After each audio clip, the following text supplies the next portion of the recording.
नमस्कार। World news में आज पूरे पाकिस्तान में बवाल मचा हुआ है। सवाल पूर्व प्रधानमंत्री इमरान खान को लेकर उठ रहे हैं। चर्चा है कि जेल में इमरान खान की जान ले ली गई है।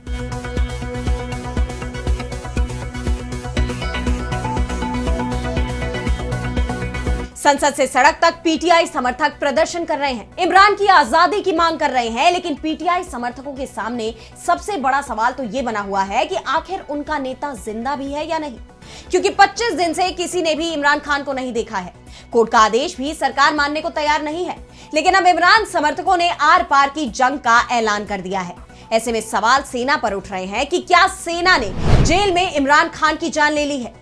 इमरान खान भी इस बात की आशंका जता चुके हैं कि सेना प्रमुख असीम मुनीर जेल में उनकी जान ले सकते हैं। मुनीर के सामने कोई विकल्प नहीं है। ऐसे में इमरान अगर जिंदा नहीं है तो फिर मुनीर की मुश्किलें जरूर बढ़ने वाली हैं और हम इस पर करेंगे विस्तार से चर्चा। लेकिन आइए जरा उन खबरों को भी देख लें जिन पर आगे होगी बात। अमेरिका के नए पीस प्लान पर रूसी राष्ट्रपति पुतिन का बयान, बिना शर्त समझौता मुमकिन नहीं। यूक्रेन के राष्ट्रपति ज़ेलेंस्की बोले, रूस की धमकियों से नहीं होगा युद्ध विराम। ईरान ने तीसरे देश के जरिए नहीं भेजा अमेरिका को कोई मैसेज। दर्वोच्च नेता खामेनेई ने खारिज किए सऊदी अरब की मध्यस्थता के दावे, कहा झगड़े बढ़ा रहा यूएसए। पाकिस्तानियों की नो एंट्री, दोस्ती दरकिनार कर यूएई ने वीजा पर दिया झटका। पाक अधिकारी बोले, अगर एक बार प्रतिबंध लग गया तो इसे हटाना होगा मुश्किल। और चलते चलते में देखेंगे अंटार्कटिका में ग्रेविटी के रिवर्स जादू को, नई स्टडी में चौंकाने वाला खुलासा। इन सभी खबरों पर हम विस्तार से करेंगे बात, लेकिन पहले एक नजर हेडलाइंस पर।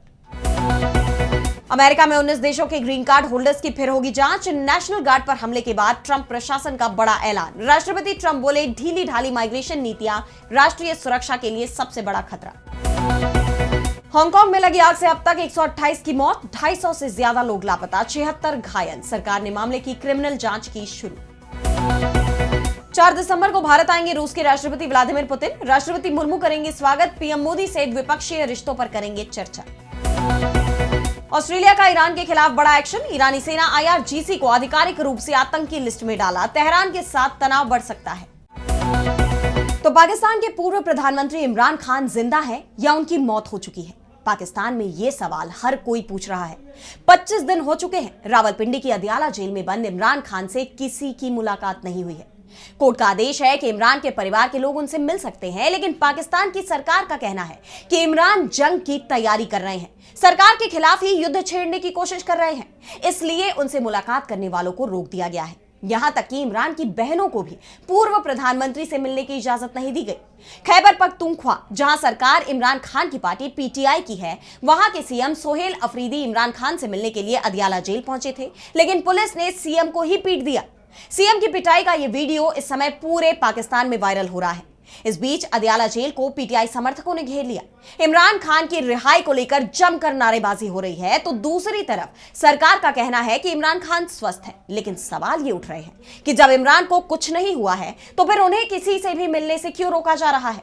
इस बीच सरकार ने संसद का विशेष सत्र बुलाया, लेकिन इसमें भी पीटीआई के सांसदों ने इमरान खान को पेश करने का मुद्दा उठा दिया। सांसदों ने धमकी दी है कि अगर 24 घंटों में इमरान को सामने नहीं लाया गया तो देश भर में आंदोलन तेज हो जाएगा।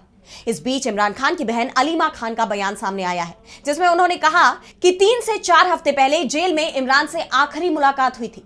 जब मैं इमरान से मिली तो वो पूरी तरह से फिट थे। उसके बाद से सरकार इमरान से मिलने नहीं दे रही है, इसलिए इमरान खान की इस समय स्थिति क्या है इस पर कुछ नहीं कह सकती। पर सरकार इमरान की मौत का कारण बुढ़ापा या बीमारी नहीं बता सकती।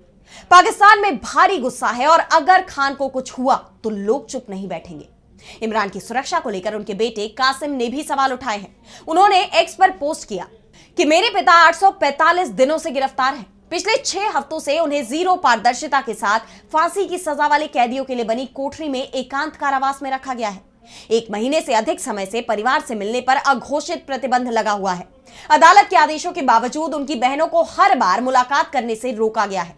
मेरे पिता इमरान खान का कोई फोन कॉल नहीं, कोई मुलाकात नहीं और जीवित होने का कोई प्रमाण नहीं है।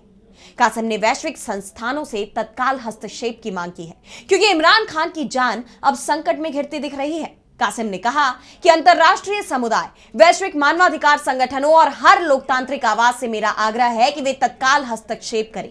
जीवित होने का प्रमाण मांगे, अदालत के आदेश को लागू कराए, इस अमानवीय अलगाव को समाप्त करे और पाकिस्तान के सबसे लोकप्रिय राजनीतिक नेता की रिहाई की मांग करे, जिन्हें केवल राजनीतिक कारणों से जेल में रखा गया है।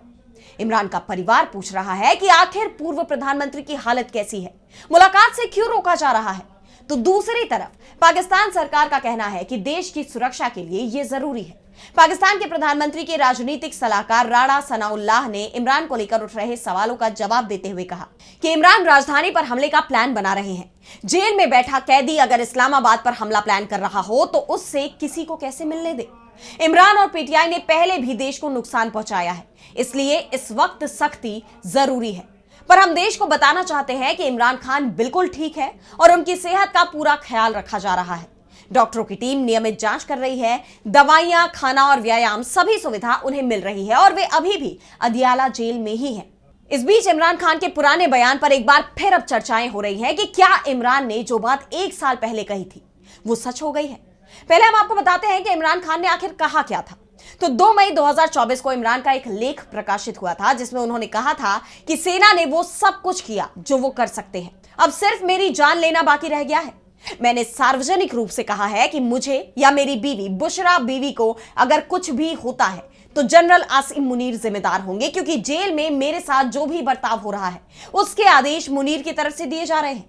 ऐसे में अगर इमरान को कुछ होता है तो पाकिस्तान की सरकार के साथ ही सेना भी सवालों में आ जाएगी। और अब बढ़ते हैं अगली खबर की तरफ, जहां हम बात करेंगे रूस यूक्रेन युद्ध को खत्म करने के लिए अमेरिकी प्लान पर रूस की प्रतिक्रिया की। तो जिस तरह जेनेवा बैठक में अमेरिकी राष्ट्रपति डोनाल्ड ट्रंप के पीस प्लान को 19 सूत्रीय प्लान में बदला गया, उसके बाद इस बात की आशंका जताई जा रही थी कि रूस इस पर राजी नहीं होगा, क्योंकि ओरिजिनल प्लान में तो रूस के हितों का ध्यान रखा गया था, लेकिन इस बदले हुए प्लान में कई शर्तें ऐसी जोड़ी गई और हटाई भी गई जो यूक्रेन के हितों के मुताबिक जरूरी थी। और अब इस पर रूस के राष्ट्रपति व्लादिमीर पुतिन का बड़ा बयान सामने आया है। उन्होंने कहा कि बिना किसी शर्त के सीजफायर संभव ही नहीं है। यूक्रेन के साथ सीजफायर समझौता तभी हो सकता है जब वो रूस के उन इलाकों से अपने सैनिक हटा ले जिन पर हम अपना दावा करते हैं। हमें अभी भी यहां वहां से युद्ध खत्म करने के लिए फोन आ रहे हैं। यूक्रेनी सैनिक उन इलाकों से हट जाएंगे जिन पर उनका कब्जा है और फिर लड़ाई खत्म हो जाएगी। अगर वे नहीं हटते हैं तो हम मिलिट्री तरीकों से ऐसा करेंगे। दरअसल ट्रंप के पीस प्लान के तहत यूक्रेन को दनेस्क और लुहांस्क क्षेत्रों के उन हिस्सों से अपनी सेना वापस बुलानी होगी जिन पर अभी उसका नियंत्रण है। इसके अलावा क्रीमिया को रूस के हिस्से के रूप में मान्यता देनी होगी, जबकि यूरोप के प्रस्ताव में यथास्थिति की बात कही गई है, जिसका मतलब है कि जिसकी सेनाएं जहां हैं वहीं रुक जाए। इसमें रूसी कब्जे को खाली करने की बात तो नहीं है, लेकिन रूस की सेना आगे नहीं बढ़ेगी, ये बात कही गई है। पुतिन किर्गिज में आयोजित कलेक्टिव सिक्योरिटी ट्रीटी ऑर्गेनाइजेशन के समिट के लिए पहुंचे थे और इस दौरान ही उन्होंने इस पर अब ये बयान दिया है, लेकिन यूक्रेन इस पर भड़क गया। यूक्रेन के राष्ट्रपति वोलोदिमीर ज़ेलेंस्की ने पुतिन के बयान को खारिज करते हुए साफ शब्दों में कहा कि शांति रूस की धमकियों या चेतावनियों से तय नहीं होगी, बल्कि अंतरराष्ट्रीय शर्तों पर होगी। हम अमेरिकी प्रतिनिधियों के साथ मिलकर जेनेवा में बने शांति बिंदुओं को आगे बढ़ा रहे हैं और सुरक्षा की दिशा में काम कर रहे हैं, जिसके बाद रूस यूक्रेन युद्ध को खत्म करना अमेरिका के लिए भी मुश्किल नजर आ रहा है। बहरहाल अमेरिकी राष्ट्रपति की तरफ से कोशिशें पूरी की जा रही हैं कि इन शर्तों पर सहमति बन जाए। इसके लिए उन्होंने अपने खास दूत स्टीव विटकॉफ को रूसी राष्ट्रपति से मुलाकात के लिए भेजा था। अपडेटेड पीस प्लान के साथ विटकॉफ ने पुतिन से मुलाकात की और इस पर चर्चा की, जिसके बाद पुतिन ने कहा कि अभी किसी भी आखिरी विकल्प के बारे में बात करना मेरे लिए अशिष्टता होगी, क्योंकि कोई विकल्प नहीं है, लेकिन कुछ चीजें बेसिक है। अमेरिकी पक्ष ने कुछ हद तक तो रूस को ध्यान में रखा है। कहीं ना कहीं हमें बैठकर कुछ खास चीजों पर गंभीरता से चर्चा करने की जरूरत है। यानी अब भी पुतिन इस प्रस्ताव पर चर्चा की मांग कर रहे हैं, कुछ बदलाव की मांग कर रहे हैं। इसके साथ ही उन्होंने एक बात और कही है जो यूरोप के लिए जरूर राहत भरी हो सकती है। उन्होंने इन दावों का सिरे से खंडन किया है कि मॉस्को किसी अन्य यूरोपीय देश पर हमला करने की तैयारी में है, जिसकी आशंका हाल ही में फ्रांस और जर्मनी की तरफ से जताई गई थी। पुतिन ने कहा कि सच तो यह है कि हमारा यूरोप के किसी भी देश पर हमला करने का कभी इरादा नहीं था, लेकिन अगर वे हमसे ये सुनना चाहते हैं तो मैं इसे लिख कर दे सकता हूं, इसमें कोई सवाल ही नहीं है। अब ये तो साफ हो गया है कि इस जंग में यूरोप की एंट्री तभी होगी जब वो यूक्रेन की मदद के लिए आगे आएगा। रूस की तरफ से इसकी शुरुआत नहीं होगी, लेकिन इन हालात में युद्ध विराम को लेकर सवाल अब भी बने हुए हैं। और अब बढ़ते हैं अगली खबर की तरफ, जहां हम बात करेंगे ईरान की। तो ईरान में हाल ही में एक कथित चिट्ठी को लेकर बड़ा विवाद खड़ा हो गया। इस चिट्ठी को लेकर चर्चा थी कि जब सऊदी अरब के क्राउन प्रिंस मोहम्मद बिन सलमान अमेरिका जा रहे थे तो उन्हें यह चिट्ठी मिली थी और चिट्ठी थी ईरान के राष्ट्रपति मसूद पेजेश्कियान की। दावा तो यहां तक किया जा रहा था कि पेजेश्कियान ने क्राउन प्रिंस के जरिए अमेरिका को बड़ा संदेश दिया है। चिट्ठी में लिखा था कि ईरान क्षेत्रीय स्थिरता चाहता है और टकराव से बचना चाहता है। साथ ही तेहरान अपने परमाणु कार्यक्रम को लेकर कूटनीतिक समाधान के लिए तैयार है, बशर्ते उसके अधिकारों की सुरक्षा की गारंटी हो। जिसके बाद कहा यह भी जाने लगा कि अमेरिका और ईरान के बीच चल रहे विवाद में सऊदी अरब मध्यस्थता कर रहा है। लेकिन अब इस पूरे मामले में ईरान के supreme leader Ayatollah Ali Khamenei का बयान सामने आया है। उन्होंने कहा कि जो खबरें अमेरिकी मीडिया के जरिए दुनिया भर में फैलाई जा रही हैं वो पूरी तरह से झूठ है। ईरान किसी भी तीसरे देश के जरिए अमेरिका को कोई संदेश नहीं भेज रहा। ऐसी बातों का हकीकत से कुछ भी लेना देना नहीं है। खामेनेई ने अमेरिका पर इजरायल का खुला समर्थन करने का आरोप लगाया और कहा कि ईरान पर इजरायल ने हमला कर अपराध किया है, लेकिन अमेरिका ने इन हमलों को रोकने की जगह बढ़ावा दिया। वॉशिंगटन अपने सामरिक फायदे के लिए विवादों को हवा दे रहा है। अमेरिका क्षेत्र में अस्थिरता फैलाकर अपनी ताकत को कायम रखना चाहता है। खामेनेई ने साफ कर दिया कि जो खबरें अमेरिका से फैलाई जा रही हैं वो पूरी तरह से झूठ है। बात अगर सऊदी के क्राउन प्रिंस को ईरानी राष्ट्रपति की चिट्ठी की है तो इसे लेकर भी ईरान की तरफ से बयान सामने आया है। ईरानी अधिकारियों की तरफ से कहा गया कि सऊदी अरब के क्राउन प्रिंस को जो चिट्ठी दी गई वो सिर्फ द्विपक्षीय मुद्दों को लेकर थी।